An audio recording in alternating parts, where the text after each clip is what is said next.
It's another wild day in the world of Magic the Gathering. Wizards of the Coast has just launched the Lost Caverns of Ixalan spoiler season by showing off powerhouse gods, crazy new abilities, and even some Jurassic Park thrown in for good measure. Magic.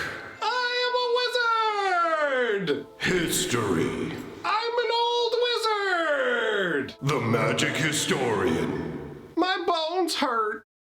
Greetings,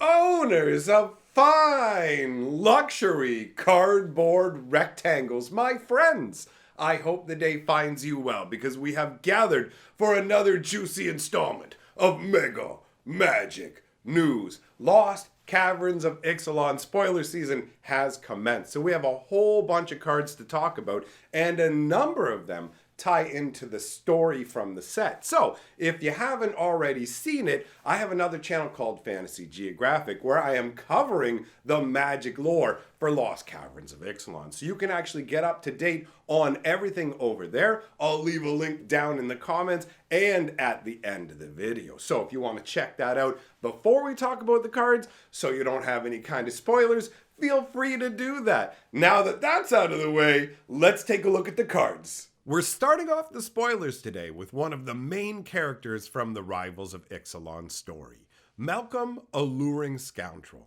1 blue and 1 for a 2/1 legendary Siren Pirate. He has flash and flying, and whenever he deals combat damage to a player, you put a chorus counter on him. Then you get to draw a card and discard a card. But if there are 4 or more chorus counters on him, then instead you can cast the discarded card without paying its mana cost. That is absolutely bonkers. The fact that every time he hits, you're going to get to go ahead and draw. Sure, you have to discard, but you're just going to be smoothing out your hand and getting ahead overall. And then if you manage to connect with him 4 times, that's when things get insane, where it's like, oh, I just get to free cast off of him as well. Absolutely bonkers. And Malcolm has a fun part in the story. This guy owns part of a mining town, part of a mining company, and the people in the mining town start to disappear. So he heads down into the mines to figure out what's going on and runs into some real nasty surprises down there. So overall, this is a solid card. Moving on, we've got Souls of the Lost. This is 1 black and 1 for a spirit creature. As an additional cost to cast this spell, discard a card or sacrifice a permanent. It has Fathomless Descent, which is a new ability. Souls of the Lost power is equal to the number of permanent cards in your graveyard, and its toughness is equal to that number +1.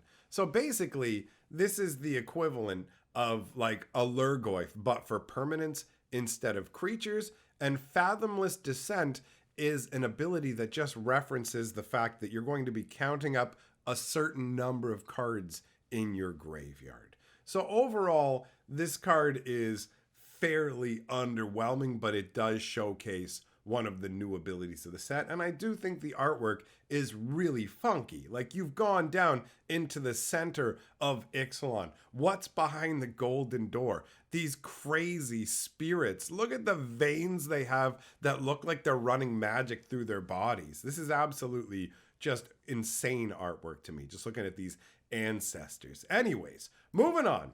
We've got Hit the Motherlode. This one's wild. 3 red and 4 for a sorcery that says Discover 10. And basically how Discover works is you exile cards from the top of your deck until you exile a non-land card that is the value of Discover or less. So in this case, it's 10, right? So basically exile cards from the top of your deck until you hit a non-land card that costs 10 or less, and then you can either cast it without paying its mana cost or put it into your hand. So this is like a revamped Cascade, because Cascade lets you cast a spell off the top of your deck that has a casting cost less than the Cascade spell. But this, if you'll notice, this costs 7. If this was a Cascade spell, you'd only get a spell of 6 or less. But in this case, you get a spell of 10 or less, which is pretty wild, honestly. It is a big casting cost, but that's a big effect. And If the card that you discover is less than 10 mana, you get to create a number of tap treasure tokens equal to the difference. So if you cast a smaller spell, you get a bunch of mana acceleration. So that works just fine, right? And the idea here is a bunch of pirates have hit the motherlode. They have found a whole bunch of treasure overall. This isn't some story moment. This is just some world building flavor. And I mean, you look at it, it all comes together. Either you're going to find power or you're going to find money. Either way, not too bad. But the casting cost is really, really steep on this one. So I don't know how much it's actually going to get played, but it is a fun one of those wow effect style cards that really grabs your attention with the possibilities. After that, we have a brand new type of land they've introduced to Magic, and that is caves. So this is Hidden Nursery, and they made one of these across all 5 colors. It enters the battlefield tapped. It taps to produce a green mana, 4 mana and 1 green, sacrifice it, and you get to discover 4. So obviously we discussed what discover was. This will let you get any spell that costs 4 or less off the top of your deck and cast it or put it into your hand. And that is not a bad backup ability to have tacked onto lands, because at a certain point, once you have enough lands out, they become dead weight. And the artwork shows a whole bunch of fungus sprouting up, and there is a big fungal infestation problem in the Ixalan story. So this does fit that way. And you can see ruins that are kind of buried there as well. So it's got a fun vibe to it. And there are cards that care about the mazes as well. So you have Cosmium Confluence, which is the next card we're going to talk about. 1 green and 4 for a sorcery. And you get to choose 3. You choose the same mode multiple times if you want to. You don't have to pick all 3, right? So you get to search your library for a cave card, put it on the battlefield tapped, then shuffle. You get to put 3+1/+1 counters on a cave you control, and it becomes a 0/0 elemental creature with haste and remains a land. Or you can destroy target enchantment. So if you wanted to, you could do all 3 of these options. You could go and get 3 caves. You could literally put 9+1/+1 counters on one of your caves and just go cave smash, which is not too shabby. Overall, this feels kind of underwhelming at first glance. I mean, we haven't seen all the caves, so who knows? Maybe there'll be some craziness with it. It definitely does have the feeling of exploring underground. You got this little temple with this gigantic jade and cosmium idol on it. That looks pretty wild, and you can see that cosmium glow all around it too. So overall, this is a card that I don't expect to have much impact, but is flavorful and funky. After that, we've got Intrepid Paleontologist. 1 green and 1 for a 2/2 human druid that taps to give you a mana of any color, 2 mana, exile target card from a graveyard, and you may cast dinosaur creature spells from among cards you own exiled with Intrepid Paleontologist.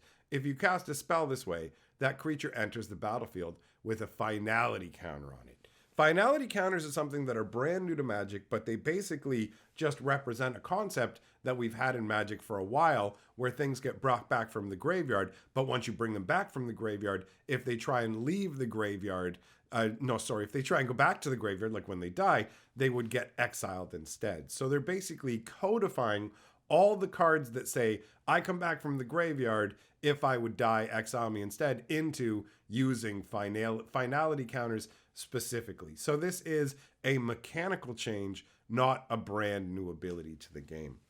So the idea is you pay 2 mana, exile your own dinosaur creatures from the graveyard, and then you can bring them back. She digs up their bones, and then you reanimate them. Pretty wild. Looks like there's cosmium stripes through it too. I'm not sure exactly what's going on here, but that's crazy.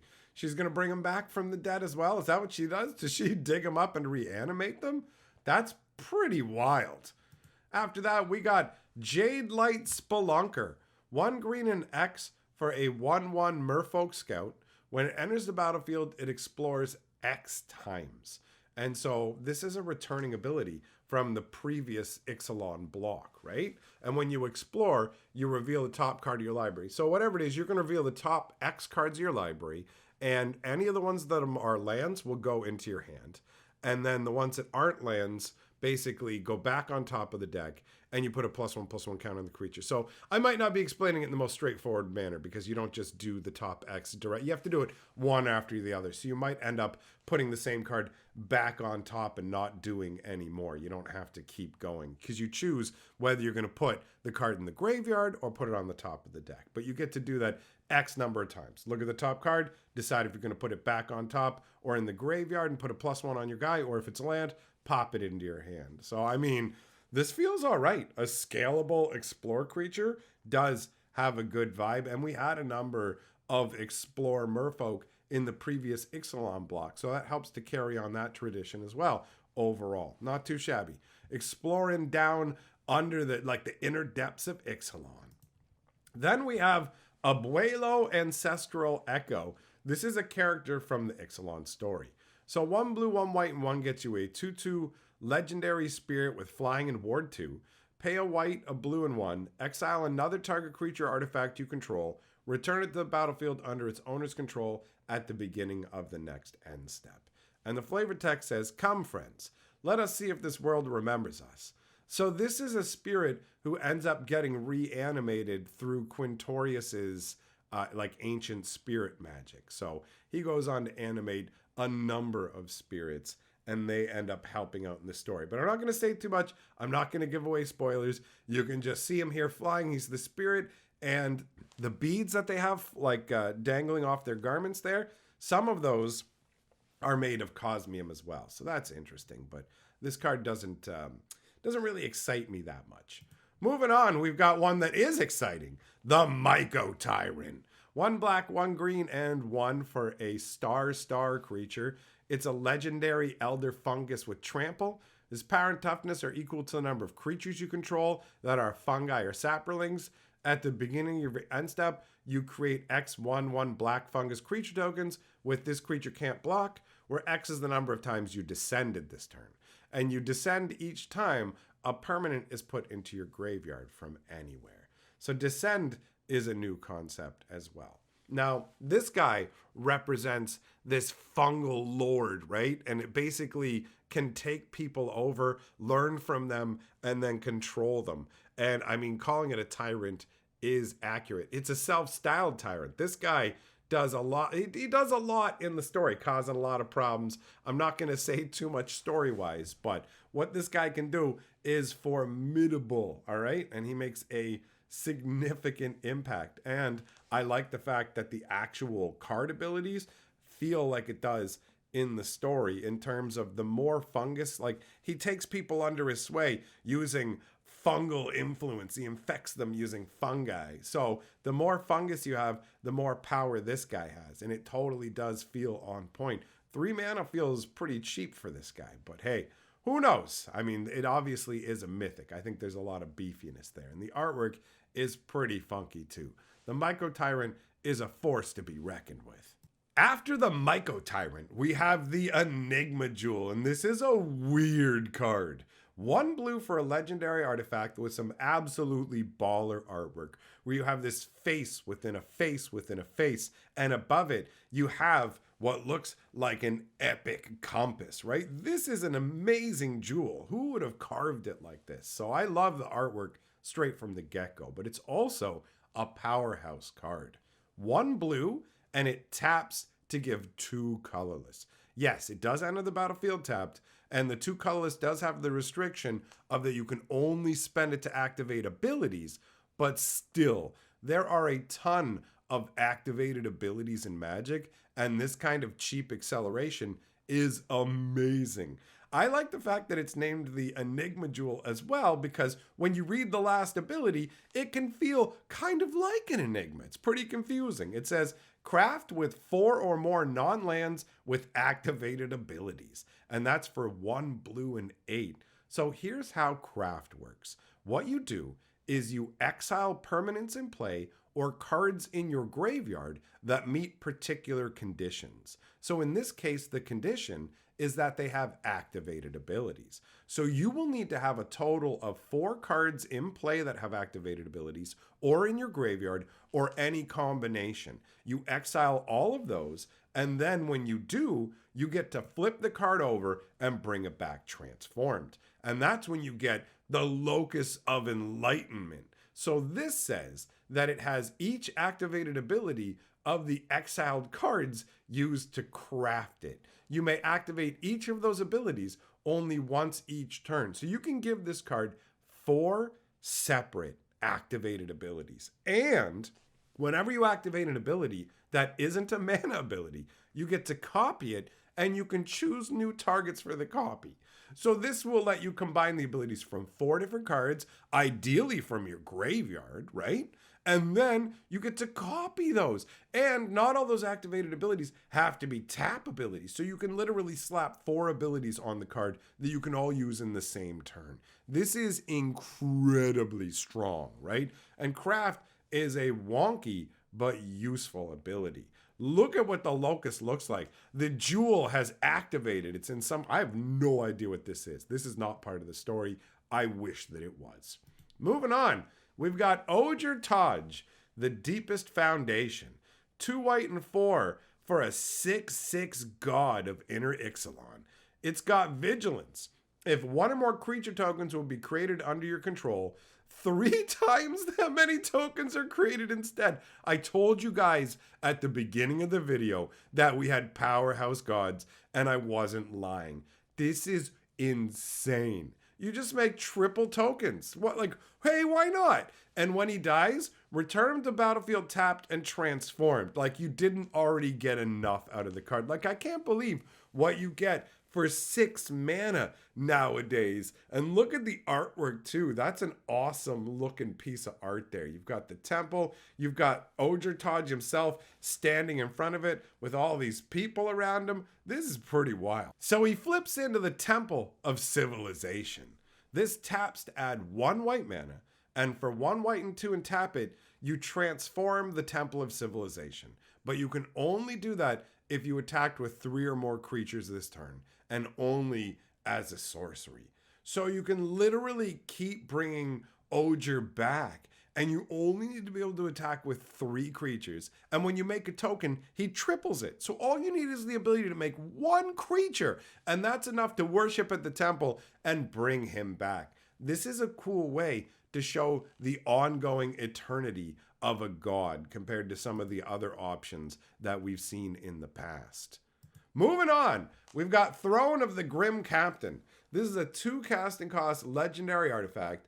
Tap it, mill 2 cards, and then you can craft with a dinosaur, a merfolk, a pirate, and a vampire, and you pay 4 to do it. So like I said before, you either have to have these cards in play or in your graveyard. And if you do, then you get to remove this card, exile it. You get to bring it back as its flip side, which is the Grim Captain. He's come back. Wow, look at his stats. 7/7, menace, trample, lifelink, and hexproof. Oh, what a rough time for your opponent. Hexproof, so good. Whenever the Grim Captain attacks, each opponent sacrifices a non-land permanent. Then you may put an exiled creature card used to craft the Grim Captain onto the battlefield under your control, tapped and attacking.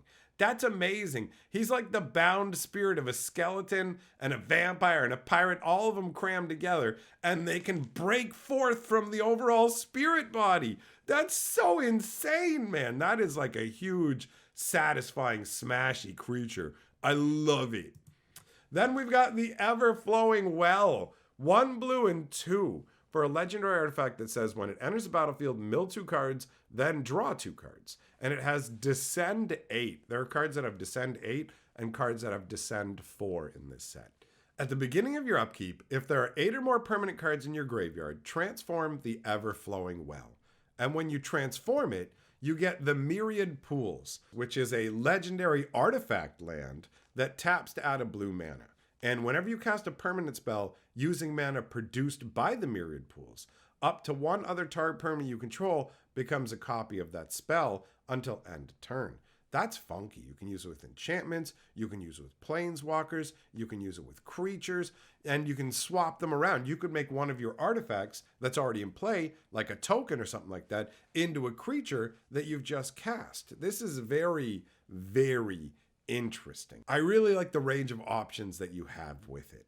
So we're going to end off with the unique Jurassic Park card, starting out with Ravenous Tyrannosaurus. If you don't know how this works, these are functionally unique Magic cards that will show up in set and collector boosters themed on the Jurassic Park movies. So Ravenous Tyrannosaurus is 1 green, 1 red, and 4 for a 6/6 dinosaur with Devour 3. So you can sack any number of creatures you want as it's coming into play, and it will get 3 times that many +1/+1 counters. So you can make this thing huge, and that does tie in with the Ravenous name.